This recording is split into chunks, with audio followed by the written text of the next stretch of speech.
এটা কি পিচ্ছি খেতে পারে বাচ্চারা? কত পিচ্ছি বয়স? 2 বছর।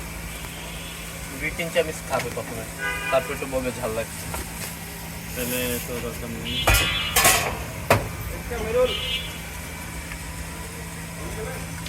আমার 6 বছরের ভাস্তি খায়া ফেলে।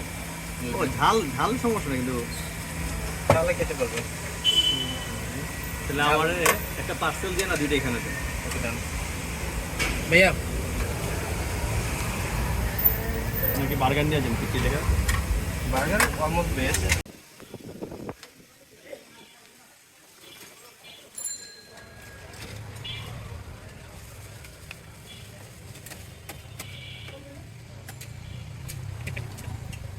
ওই পাশেরটা বড়টা না, এটা মিনি।